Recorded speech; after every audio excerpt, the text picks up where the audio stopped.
Assalamualaikum warahmatullahi wabarakatuh. Kembali lagi ke 1 SKS Siniar Kala Institute.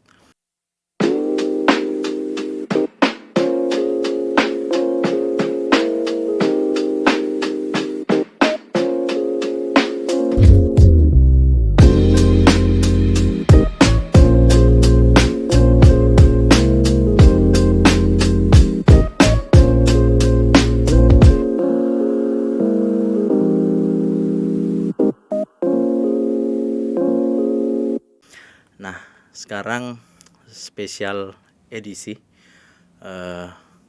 Kita kedatangan salah satu co-founder yang istilahnya sudah startup nasional lah dalam lingkupnya.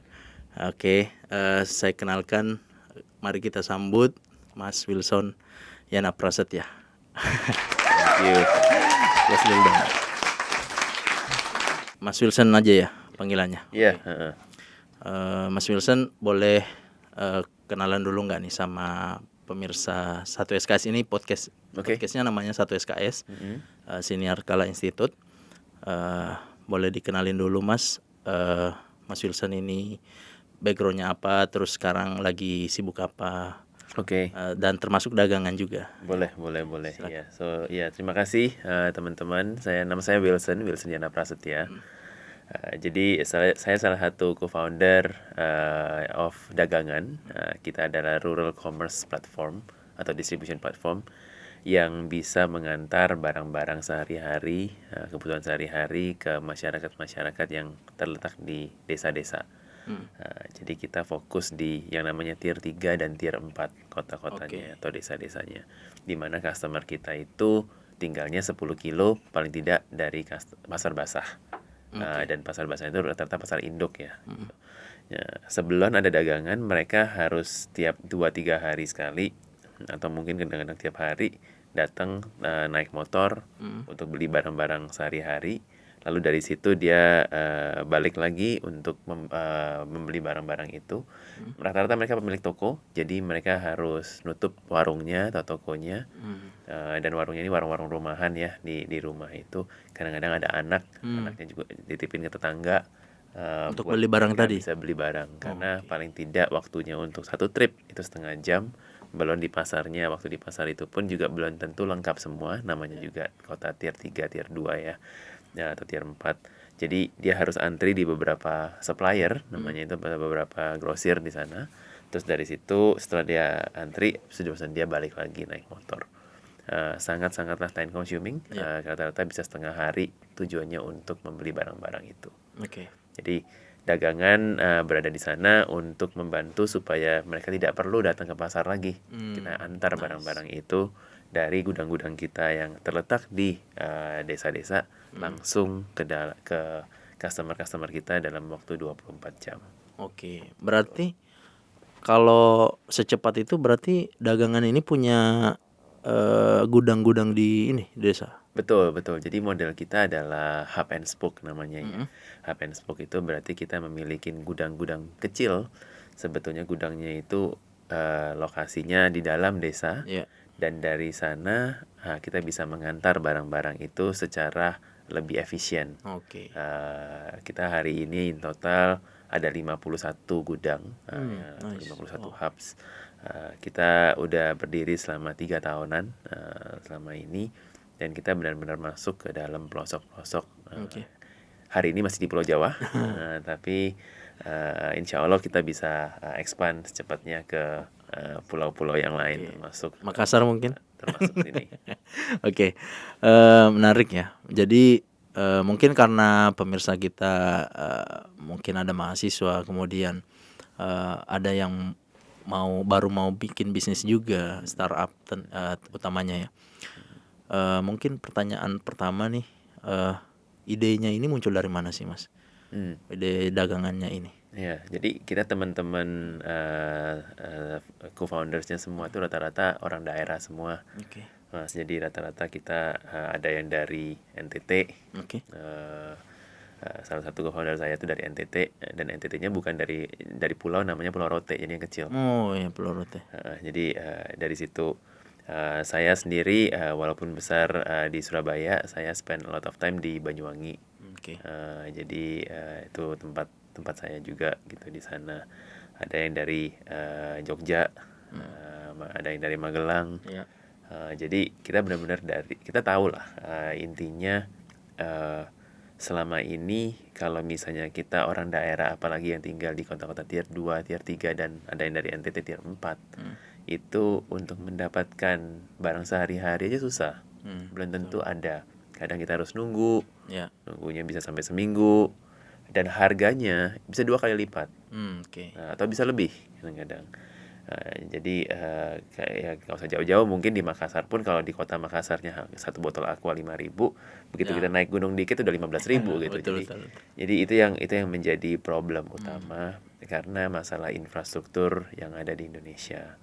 Jadi waktu kita ngelihat itu kita tahu 80% dari masyarakat Indonesia itu masih tinggal di rata-rata tier 2, tier 3 dan tier 4. Sekitar 50%-an, hampir 60 itu tinggal di tier 3 dan tier 4. Tapi semua efisiensi, semua infrastruktur building, semua inisiatif dan semua startup yang membangun juga have been focusing semuanya di kota besar. Satu. Which is Jakarta. Gitu. Jadi inilah kenapa kita lihat itu masyarakat Indonesia itu 80% di sana loh, di tier 2, 3, 4. Betul. Tapi kenapa kok semuanya difokuskan di tier 1? Dan itulah kenapa kita selalu mau membangun daerah, dan kita orang Indo semua, orang lokal semua, jadi kita mengerti problemnya apa. Cuman bisnis modelnya seperti apa waktu itu kita nggak tahu. Mau jualan apapun juga nggak tahu. Yang tahu adalah ada problem besar di rural, ada masalah infrastruktur di sana. Tapi bagaimana caranya kita bisa solve the problem, itu yang kita lakukan. Oke.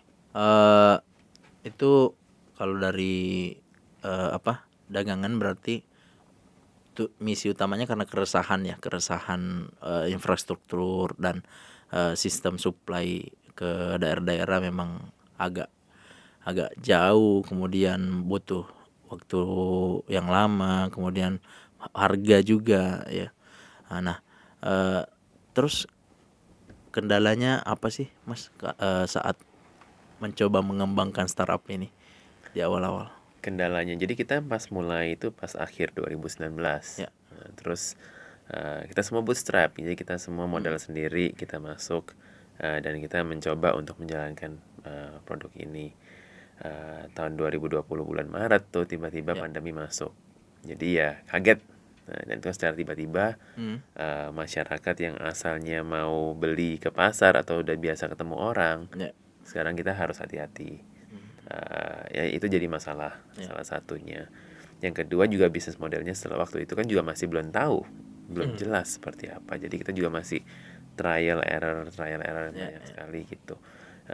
Banyaklah problem-problem di dalam, di mana memang at some point ya ini susah. Karena satu, kita harus edukasi masyarakat, edukasi membuat demand-nya, edukasi dari supply-nya, belum lagi internally kita juga harus motivasi teman-teman, dan juga dari sisi visi misinya kita juga harus jelas mau seperti apa. Waktu development of the product itself juga nggak gampang. Jadi semuanya ada lah, liku-likunya pasti nggak semudah itu memang. Cuman kita yakin ada added value yang sebetulnya kalau kita bisa solve dari sisi infrastruktur tadi, di mana kita bisa fokus di tier 3 dan tier 4, di mana kita bisa deliver dalam 24 jam dan make sure barangnya itu nggak sold out. Pasti orang kebantu. Jadi ya dengan misi itu kita tetap jalan. Siap. Nah, kalau boleh tahu berapa orang yang awal mendirikan dagangan ini, Mas? Kita total berlima. Ya. Ada 5 total. Nah gini nih, kadang-kadang kan kalau saya ngajar tentang bisnis, kemudian mahasiswa pengennya coba buat startup, mereka tuh bingung mulai dari mana nih. Apalagi kalau misalnya banyak ya, ada yang mungkin kan pemikirannya rada-rada ini idealis lah, apalah segala macam. Nah itu apa sih mungkin bisa dikasih tahu nih ke mahasiswa, gimana nih cara mulai aja dulu dari sini nih. Mungkin bisa Kalau mulai aja dari sini mungkin nggak bisa juga. Karena kita nggak tahu juga problemnya itu apa. Iya. Tapi kalau mau mulai sesuatu, maksudnya kalau misalnya kita mau menjadi startup founder, Iya. Iya. startup founder itu bukan sesuatu yang saya mau nanti cita-citanya jadi startup founder. Betul. Itu nggak bisa. Oke. Yang ada adalah dari sisi values of the person. Jadi value of orangnya sendiri itu apa sih yang kepingin dilakukan. Nah, kadang-kadang waktu masih mahasiswa kita sendiri nggak tahu. Saya sendiri waktu mahasiswa saya juga nggak tahu saya mau ngapain. Iya. Jadi makanya saya mulai dari profesional. As a profesional saya sambil melihatin problem-problemnya apa. Tapi kalau memang mau terus melihat itu, sebetulnya traits dari founder adalah ya kalau misalnya kita bisa tahu atau mau melihat problem-problem kecil aja yang ada di sehari-hari, fokusnya di sana dulu aja. Jadi kita fokus di sesuatu yang niche, sesuatu yang spesifik. Tapi dari situ kalau memang solusinya bisa added value-nya langsung kelihatan, itu tinggal direplikasi. Jadi mungkin goalnya bukan saya mau jadi entrepreneur, bukan seperti itu. Tapi goalnya lebih ke saya mau solve sesuatu problem. Kalau misalnya problemnya belum kelihatan, ya sambil kita lihat dulu, explore ada problem apa sih, dan problem di Indonesia banyak sekali ya. Jadi pasti kelihatan lah, pasti ketahuan. Nah kalau memang benar-benar mau mendalamin pasti bisa tahu. Nah dari situ baru kita lihat lebih dalam lagi. Problem ini apakah sesuatu yang bisa di solve? Apakah harus melewatin teknologi atau jangan-jangan offline juga bisa? Kan nggak mesti semuanya harus startup digital ya. Bisa juga modelnya as simple as punya orang untuk ngejualin atau sales power atau apapun di Indonesia ini gitu. Jadi mungkin itu sih awalnya ya. Oke, berarti dari niat dulu ya. Betul, dari niat dan dari values-nya. Values of the person ya. Mungkin as a value itu what is important for you. What is important, yang penting dari hidup kalian itu apa dulu gitu. Dari situ sebetulnya as long as kita ngelihat values kita terus pasti kelihatan juga. Waktu saya ngelewatin values ini ada yang nggak cocok sama value saya. Kenapa nggak cocoknya? Ternyata ada problem ini. Betul. Baru kita bisa dalamin. Siap, mantap sekali.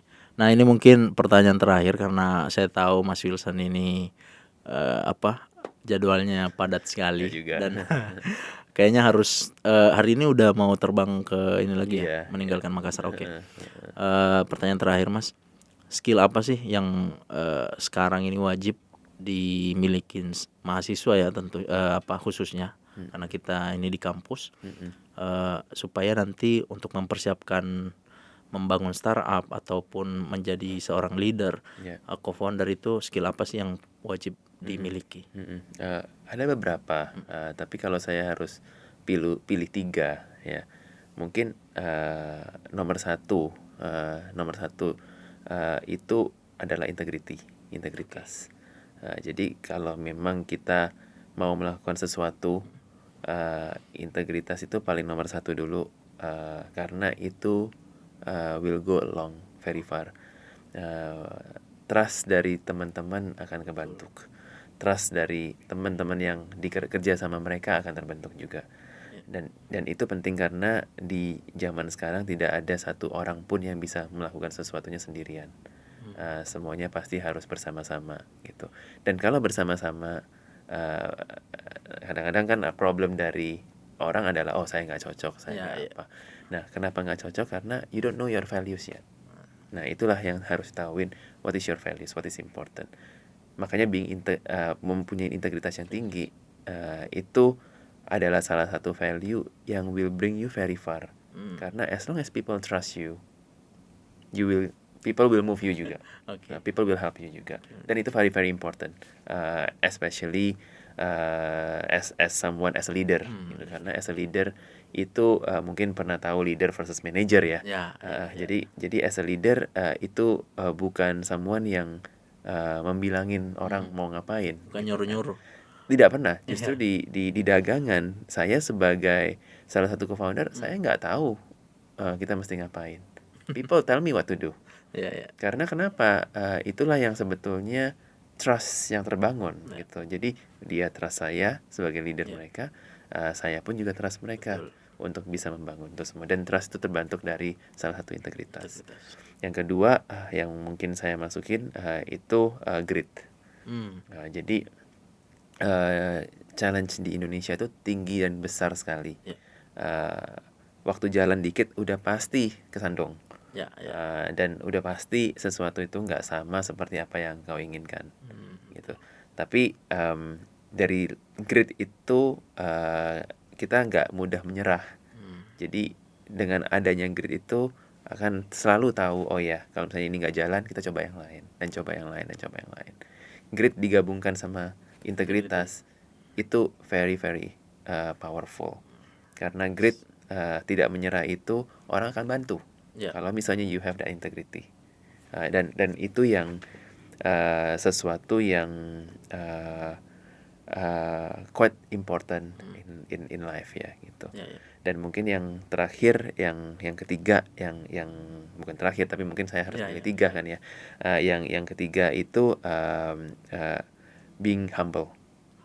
Jadi never stop learning, selalu tetap belajar karena things change very fast, apalagi zaman sekarang. Kayak hari ini AI will change everything. Kerjaan yang kemarin dilakukan 1-2 orang sekarang bisa dalam 1 bulan, sekarang 1 jam juga selesai. Jadi dan itu adalah being humble. Itu bisa membuat Anda nyadar kayak you don't know anything, and you will learn that. And when you learn that, you learn new skills. You make everybody better. Dan itu very very important as a leader to be humble. Karena as a leader again, you don't know anything. People will tell you that knowledge, and that is the powerful part. As a leader, your job is supposed to facilitate. Dan facilitate all these feedbacks. Dan dari sisi humbleness tadi itu, more ideas, more input akan masuk ke salah satu leader tadi. Dan kalau you as a leader have more inputs, you can facilitate better. Combination of integritas, grit, sama humbleness itu very very powerful. No matter how smart you are, or maybe secara intellectual kita bukan yang one of the best. The 3 traits itu will get you up very very fast. Dan itu yang saya percaya sih. Siap, mantap sekali. Jadi saya saja sudah terbuka nih wawasannya. Waduh, ternyata ini penting banget ya, apalagi mumpung masih muda ya, di zaman-zaman kuliah itu bisa dibentuk tuh dari sekarang. Karena kalau udah terpengaruh sama apalah macam-macam ini ya sudah, kayaknya integrity yang paling penting, paling susah ya. Never, especially when you are young, never sacrifice short term gain for a long term one. Kalau you start losing the integrity, usually your mindset will be short term. And your life is very far. Apalagi kita masih muda. Jadi sayang banget, sayang sekali. Padahal that small impact yang hari ini mungkin ya saya rugi, memang benar saya nggak dapat as much, nggak apa-apa. Tapi over time you actually win. Dan itu yang paling penting. Mungkin ini adalah bagian terakhir. Makasih banyak Mas Wilson sudah hadir di kampus Kala Institute, khususnya sudah bisa mengisi podcast Siniar Kala Institute. Pintu kampus selalu terbuka untuk Mas Wilson. Silahkan datang. Kalau ke Makassar lagi, mungkin kalau ada banyak waktu kami akan bawa jalan-jalan. Siap. Tur kampus pun Mas Wilson belum sempat. Tapi kami yakin apa yang dikerjakan Mas Wilson bersama teman-teman dagangan itu adalah hal yang luar biasa. Dan semoga mahasiswa-mahasiswa kami juga bisa mencontoh dan bisa mengaplikasikan nanti di kemudian hari. Terima kasih Mas Wilson. Banyak. Sampai jumpa teman-teman di episode Siniar Kala Institute selanjutnya. Assalamualaikum warahmatullahi wabarakatuh.